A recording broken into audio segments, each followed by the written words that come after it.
주님께서 여러분과 함께 요한이 전한 거룩한 복음입니다.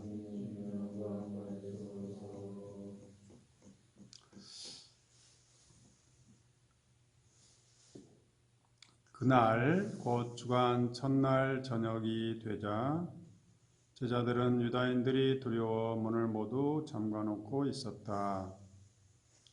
그런데 예수님께서 오시어 가운데 서시며 평화가 너희와 함께 하고 그들에게 말씀하셨다. 이렇게 말씀하시고 나서 당신의 두 손과 옆구리를 그들에게 보여주셨다. 제자들은 주님을 뵙고 기뻐하였다. 예수님께서 다시 그들에게 이르셨다. 평화가 너희와 함께. 아버지께서 나를 보내신 것처럼 나도 너희를 보낸다. 이렇게 이르시고 나서 그들에게 숨을 불어넣으시며 말씀하셨다. 성령을 받아라. 너희가 누구의 죄든지 용서해 주면 그가 용서를 받을 것이고 그대로 두면 그대로 남아있을 것이다. 12 제자 가운데 하나로서 쌍둥이라고 불리는 토마스는 예수님께서 오셨을 때 그들과 함께 있지 않았다. 그래서 다른 제자들이 그에게 우리는 주님을 배웠소 하고 말하였다. 그러나 토마스는 그들에게 나는 그분의 손에 있는 못자국을 직접 보고 그 못자국을 내 손가락을 넣어보고 또 그분 옆구리에 내 손을 넣어보지 않고는 결코 믿지 못하겠소 하고 말하였다. 그들의 뒤에 제자들이 다시 집 안에 모여 있었는데 토마스도 그들과 함께 있었다. 문이 다 잠겨 있었는데도 예수님께서 오시어 가운데 서시며 평화가 너희와 함께 하고 말씀하셨다. 그러고 나서 토마스에게 이르셨다. 내 손가락을 여기 대보고 내 손을 보아라. 내 손을 뻗어 내 옆구리에 넣어보아라. 그리고 의심을 버리고 믿어라. 토마스가 예수님께 대답하였다. 저의 주님, 저의 하느님. 그러자 예수님께서 토마스에게 말씀하셨다. 너는 나를 보고야 믿느냐? 보지 않고도 믿는 사람은 행복하다. 예수님께서는 이 책에 기록되지 않는 다른 많은 표징도 제자들 앞에서 일으키셨다.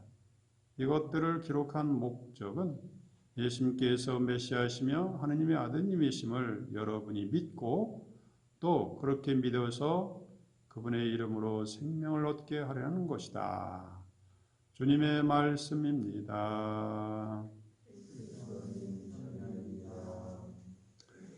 네, 주님의 이름으로 사랑합니다. 오늘은 부활 제2주일이고 하느님 자비의 주일입니다. 우리 모든 교우들 마음 안에 하느님의 자비가 넘치기를 기도합니다. 오늘 미사 중에 세상을 떠나신 장맹수 비오, 박정희 마리아님, 이동신 마리아님을 기억하고요. 또 생미사로 이주나 안드레아님 기억합니다. 또한 우리 코로나19 극복을 위해서 또 환우들과 고통받는 사람들, 우리 성전 건립을 위해서 또 우리 광장동 교우분들을 기억하면서 미사를 봉헌합니다. 오늘 부활 2주일을 하나님의 자비, 하나님의 은총이 여러분 안에 가득하길 다시 한번 축원합니다. 오늘 복음에 보면 토마스의 이야기, 나는 주님을 그분의 상처에 손을 넣어보지 않고는 결코 믿지 못하겠소 하는 토마스의 유명한 이야기가 나옵니다. 토마스는 주님의 손과 옆구리의 상처에 손을 넣어보고 그래야 믿겠다고 이야기하고 있습니다. 나는 그분의 손에 있는 못자국을 직접 보고 그 못자국에 내 손가락을 넣어보고 또 그분 옆구리에 내 손을 넣어보지 않고는 결코 믿지 못하겠소. 토마스는 우리 많은 믿지 못한 사람들을 대변해서 그의 믿지 못하는 현실을 이렇게 이야기해 주고 있습니다. 이런 토마스를 예수는 어떻게 대하시는가? 그것이 바로 오늘 복음의 핵심입니다. 여드레 뒤에 예수님이 토마스에게 나타나셔서 토마스야, 내 손가락을 여기 대보고 내 손을 넣어보아라. 그리고 내 손을 뻗어 내 옆구리에 넣어보아라. 예수님은 토마스가 원하는 것을 잘 아시고 그것을 온전히 들어주는 그런 모습입니다. 손바닥에 있는 상처 자국, 옆구리에 있는 상처 자국 모두 바라보고 상처까지도 서슴없이 보여주시는 예수님의 모습이 바로 토마스에게 베푸르신 하느님의 자비라고 볼 수 있습니다. 그런 모습에서 토마스는 아마 감동을 하게 됐고 그 감동에서 나오는 감동적인 신앙 고백이 바로 그 유명한 나의 주님, 나의 하느님입니다. 가장 짧은 신앙 고백이면서도 가장 완벽한 신앙 고백입니다. 우리가 매 순간 토마스의 신앙 고백을 한다면 늘 깨어있는 신앙생활이 될 것입니다. 매 순간 주님을 온 마음으로 나의 주님, 나의 하느님이라고 고백할 수 있다면 우리의 삶은 주님의 은총과 기쁨으로 충만할 것입니다. 우리가 늘 주님과 함께, 부활하신 주님과 함께하는 신앙을 살기를 원한다면 이 토마스의 신앙 고백이 우리의 매 순간 이렇게 고백됐으면 합니다. 이 신앙 고백이 고백되는 그 순간만큼은 우리 매 순간 깨어서 주님의 은총 안에 부활하신 주님과 함께 있다는 표지라고 볼 수 있습니다. 이처럼 부활하신 주님과 함께하는 은총은 바로 신앙인의 전부라고 볼 수 있습니다. 토마스에게 상처를 보이시는 부활하신 주님이십니다. 토마스의 입을 통해서 그 상처를 보고 고백한 이 신앙 고백은 우리들의 신앙 고백이 되어야 되겠습니다. 주님의 현존을 의식하고 그분을 마음으로 믿는 사람만이 고백할 수 있는 이 신앙 고백입니다. 나의 주님, 나의 하느님. 주님은 상처를 보이시면서 마음에서 우러나오는 신앙 고백을 선물로 주십니다. 주님의 상처로 우리의 죄는 치유됐고 오히려 우리가 신앙 고백하고 은총을 받는 그런 선물이 바로 어떻게 보면 예수님의 상처를 통해서 보여지게 됐습니다. 어떻게 보면 우리도 많은 상처를 갖고 살아갑니다. 그런데 어떤 사람은 그 상처를 예수님처럼 신앙을 고백하게 하고 서로 은총을 깨닫게 하고 하나님께 나아가게 하는데 사용하기도 하지만 그와 반대로 그 상처 때문에 아파하고 그 상처 때문에 남을 탓하고 그 상처 때문에 자기의 인생을 늘 비참하게 사는 사람도 많습니다. 예수님은 어떻게 하여 이런 상처로 우리를 구원하시는 데 사용하셨고 우리는 어떻게 하여 우리의 상처로 우리를 고통스럽게 하는지 우리가 한번 이렇게 이 상처를 제대로 묵상하면서 우리 상처도 고통스러운 상처만이 아니고 하나님의 은총으로 나아가는 신앙을 충실히 하고 신앙을 성숙시키는 기회가 될 수 있다는 것을 주님의 말씀과 주님의 모습에서 주님의 상처에서 빛을 받도록 합시다. 대부분의 우리의 상처들은 보면은 가까이 있는 사람들로부터 받는 것입니다. 왜냐하면 기대가 큰 만큼 또 실망도 컸던 우리의 경험들 때문이죠. 우리의 상처는 대부분이 부모나 가족들에게서 오는 것입니다. 같이 가까이서 살다 보니까 상처받는 일이 많이 생기는 것입니다. 어떻게 보면 상처를 받는 것은 당연한 일일 수도 있겠습니다. 왜냐하면 우리 부모들이 우리를 낳고 기를 때는 그야말로 사회의 초년생이었고 젊은이였고 나이가 젊었었고 그야말로 이상적인 부모도 아니었고 또 이상적인 성숙한 상태도 아니었습니다. 결혼해서 어떻게 살아야 될지 막막하고 경제적으로도 여러 가지 조건에서 당신들도 늘 상처 속에 있었던 상태였기 때문에 처음으로 낳은 자녀들을 어떻게 해야 될지 경험도 미숙했고 그래서 상처를 받을 수밖에 없었습니다. 이상적인 우리가 사회에서 또 살지 못하기 때문에 또 우리 사회는 또 사회대로 우리 사회 초년생인 우리를 끊임없이 상처를 주는 사회에서 살고 있습니다. 이처럼 상처받을 수 있는 사회에서 살 수밖에 없는 이 조건을 우리는 이해하게 되고 상처를 받을 수 있는데 그 상처를 어떻게 극복하고 그 상처를 통해서 주님이 숨겨놓은 은총이 무엇인지 알아내도록 그 지혜를 얻도록 해야 되겠습니다. 왜냐하면 하나님께서는 모든 일을 작용하여 좋은 결과를 이룬다는 것을 우리는 믿고 있습니다. 그렇다면 우리의 상처도 우리의 신앙의 눈, 주님의 시선으로 바라보면 주님의 은총의 사건이 될 수 있다는 길을 알려주고 있습니다.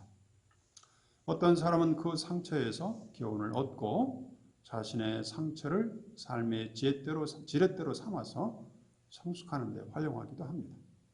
그러나 많은 사람은 상처를 자신을 평가절하하고 자신의 부족함의 원인으로 생각하면서 자신을 탓하기도 하고 또 다른 사람이나 부모를 탓하면서 많은 시간을 낭비하기도 합니다. 같은 형제에게서 같은 삶의 조건 안에서 같은 상황에서 자랐으면서도 불구하고 어떤 형제는 삶이 잘 풀어나간 형제도 있고 어떤 형제는 그 상처 때문에 삶이 잘못 풀린 경우도 우리는 종종 봅니다. 이처럼 어떤 사람은 같은 조건, 같은 상처에서 지혜를 얻기도 합니다. 이처럼 우리의 상처를 통해서 주어진 삶은 우리가 선택하는 것이라고 볼 수 있습니다. 자신이 선택하는 자신의 삶을 다른 사람의 탓으로 돌리는 사람도 있지만 자기의 조건과 자기의 상처를 자기가 선택할 수 있는 기회로 삼고 자기의 삶을 풀어나갈 수 있다는 것입니다. 그런 의미에서 우리에게 오늘 주님은 토마스에게 상처를 보여주시면서 그 상처가 구원의 길도 될 수 있다는 것을 잘 보여주고 있습니다. 주님의 상처를 보고 토마스는 주님을 마음으로 고백하는 신앙 고백의 사도로 우뚝 서고 있습니다. 다른 제자들도 마찬가지입니다. 오늘 예수님께서 제자들에게 당신의 상처를 보여주고 있죠.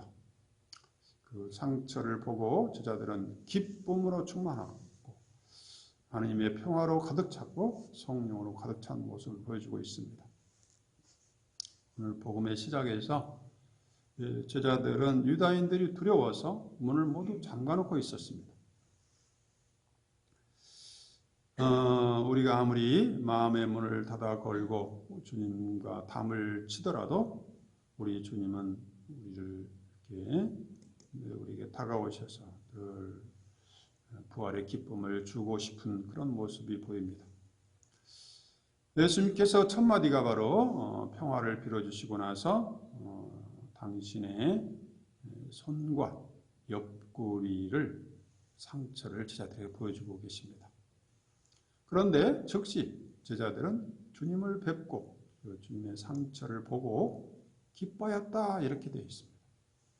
이처럼 상처는 늘 슬픔과 고통의 원인이 아니고 기쁨의 순간이 될 수도 있고 은총의 순간이 될 수 있다는 걸 보여주고 있습니다. 예수님께서도 평소에 늘 말씀하셨습니다. 나는 죽고 부활할 것이다. 죽음, 상처, 고통은 바로 우리의 삶의 일상일 수 있다는 것입니다. 이처럼 상처는 고통을 키우는 것이 아니라 신앙인들 안에서 기쁨이 될 수도 있고 평화를 가져오는 상처가 될 수도 있다는 것입니다.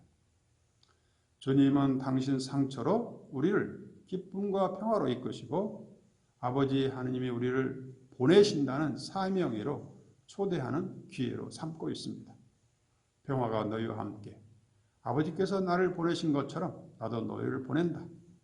그리고 성령을 불어넣어주고 있습니다. 성령을 받아라. 이처럼 주님의 상처에서 하느님의 구원의 샘물이 흘러나옵니다. 이처럼 어떻게 보면 우리의 부모님들의, 우리 어머니들의 많은 상처로 우리 자녀들은 구원의 샘물을 얻고 있기도 하죠. 너희가 누구의 죄든지 용서해주면 그가 용서를 받을 것이고 그대로 두면 그로 남아있을 것이다. 이렇게 말씀하시면서 상처에서 용서까지도 흘러넘칠 수 있다는 것을 보여주고 있습니다. 어떻게 보면 우리 주님의 십자가의 죽음과 부활은 바로 이런 상처와 치유의 한 좋은 예라고 볼 수 있습니다. 창세기 50장에 보면 요셉도 같은 사건이죠. 요셉은 형들로부터 큰 상처를 받았습니다. 요셉은 그 형들이 시기하는 바람에 형들로부터 팔려나가서 에집트로 팔려나가서 감옥에 갇히고 죽을 고비를 몇 번 넘기다가 출세를 하게 됐죠. 마침내 출세하게 돼서 요셉의 형들이 식량을 찾아서 요셉의 앞에 오게 됐죠. 요셉을 알게 된 형들은 벌벌 떨면서 요셉 어른, 그때 우리의 잘못을 용서해 주시고 목숨만은 살려주소서 하고 벌벌 떨면서 빌었지만 요셉은 이렇게 이야기하고 있죠. 나에게 못할 짓을 꾸민 것은 틀림없이 형들이요. 하지만 하나님께서는 도리어 그 못할 짓, 그 상처를 보시고 좋게 꾸미시어 오늘날 이렇게 우리 뭇 백성을 살리지 않았습니까? 하면서 자신의 과거의 상처가 아니라 이스라엘을 구원하는 하나님 구원 계획이라고 해석해내고 있습니다. 과거의 상처를 주님의 구원 계획 안에서 바라보면 상처가 아니라 사람을 살리는 은총의 사건이 될 수 있다는 것입니다. 과거의 상처에서 교훈을 얻고 지혜를 얻는 것도 내 안에 계신 성령께서 간절히 원하는 바이고, 과거의 상처에서 성수할 수 있는 기회를 잡기를 원하는 것도 내 안에 계신 부활하신 주님이십니다. 주님의 상처로 우리의 상처가 나았다는 이 믿음으로 우리는 상처가 더해지는 삶이 아니라 상처가 아닌 하나님이 주신 은총의 사건으로 재해석하고 역전시켜 나가면서 우리의 상처로 우리를 구원하고 우리 주위 사람들을 생명으로 이끄는 은총의 사건으로 역전시키도록 기도합시다. 이제는 우리 상처도 주님 안에서 더 이상 상처가 아니고 신앙을 고백하는 도구가 될 수 있고 한 걸음 나아가 우리 삶을 성숙시키는 기회가 될 수 있으며 성령을 충만하게 하는 은총의 사건으로 역전시킬 수 있습니다. 주님은 당신의 두 손과 옆구리의 상처를 제자들에게 보여주셨습니다. 제자들은 그분의 상처를 뵙고 너무 기뻐하였습니다. 또한 토마스는 주님의 손가락과 주님의 그 옆구리의 상처를 보시고 저의 주님, 저의 하느님하고 신앙 고백하고 있습니다. 우리의 상처로 우리도 하나님의 구원 계획을 앞당기는 도구로 삼도록 합시다.